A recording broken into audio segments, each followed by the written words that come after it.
First, coffee.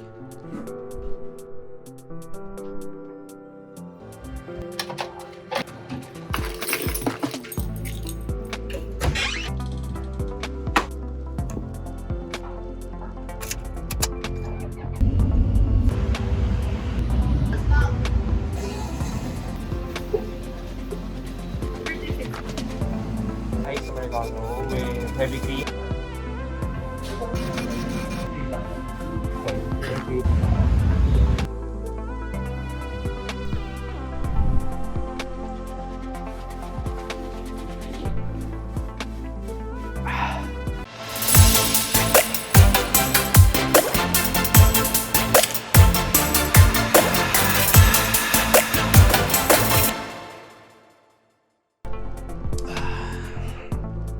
Boring, no?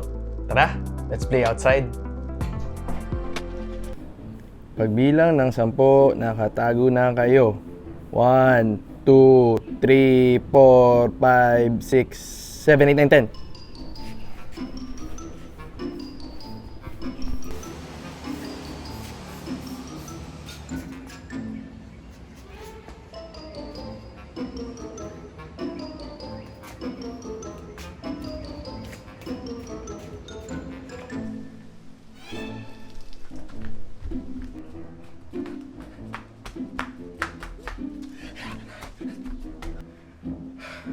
Seven, seven, up. 7, 7, up. 7, 7, up. 7, 7, up.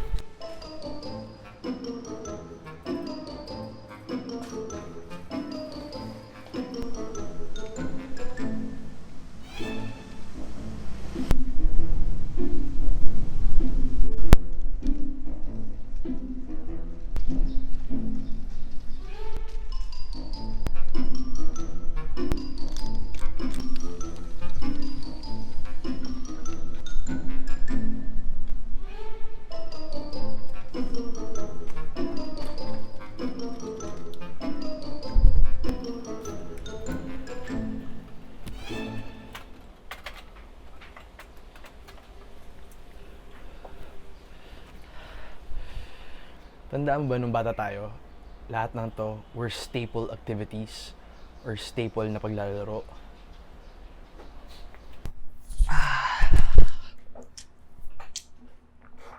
Ay, wait. What's up, dude? I realized as more and more kids grow up and with the rise of the digital world and endless choices for virtual activities, is traditional or classic play affected or compromised? Today, we are gonna talk about the difference between digital play and classic play. First is attention. With digital play, it's attention grabbing. The child pays more attention to the exciting features rather than understanding the concept. Yes, yes. Wow! Cool! Yes! Boy, gusto mo ng milk tea? Mamaya na. However, with classic play, it's attention building. The child gets to decide where to focus and what to pay attention to. He's able to think clearly without artificial distractions. What will I play today? Aha! I'll play with these Legos. Let's go! Number 2 is control. In digital play, the game is in control and decides for the child. It's a closed loop or cycle, paulit-ulit lang. And boxed yung thoughts ng bata. Yung child, wala masyadong control dun sa laro. Easily frustrated. Again. Tagal, bilis! Cannot wait. Hirap mag-regulate ng emotions.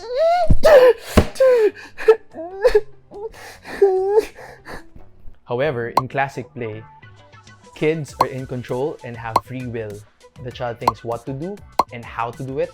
And when things don't work out, kaya nilang mag-think outside the box and mag-isip sila ng way or ng solution sa problem na meron sila. Yung imagination nila can create new ideas. They are able to handle strong emotions and they are able to figure out things themselves. Which color will I use? Green Red, blue. Play with the blue one. Wait lang. I want the blue one. Hey, I got that first. No, I got that first. It's mine. Ops. Kuya RJ, ano yan? Huh? Ano pinagawayan nyo? Ayusin nyo yan. Ikaw yung mas nakakatanda. Alam mo na dapat ginagawa mo. Kami yung ginagawa dito eh. Alam ko na. Huh? Share na lang tayo. Okay. Let's share. Number 3, rewards.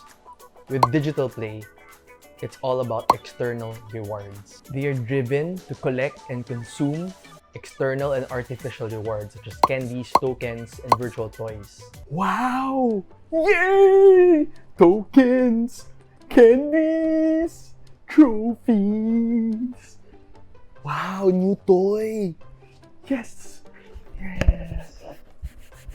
If there's one thing I know about play, hindi lang siya about collecting or hoarding virtual things.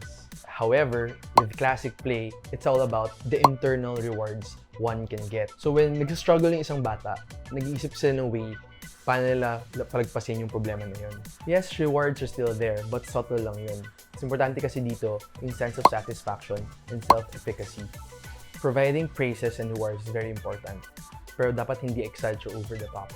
Dapat yung sakto lang. Kasi pag sobra-sobra na, masyadong maging dependent na sa external rewards rather than the more important thing, which is the internal rewards.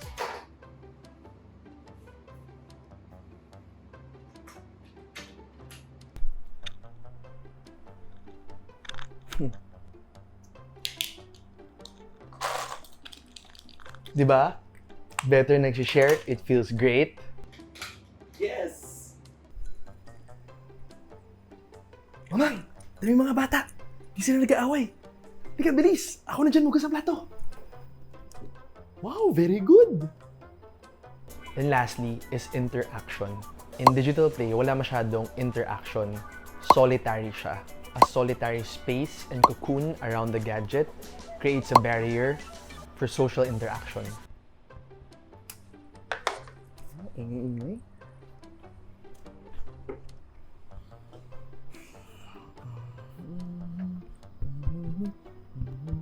However, in classic play, it encourages social interaction. It creates a space for multiple people to interact. There's back and forth interaction and you see other people's faces and emotions. Alam ko na! Invite natin yung mga kapitbahay natin. May paglaro sa atin. Build tayo ng city. Tara! Tara! So now, my question is, which do you prefer? Digital play or classic play?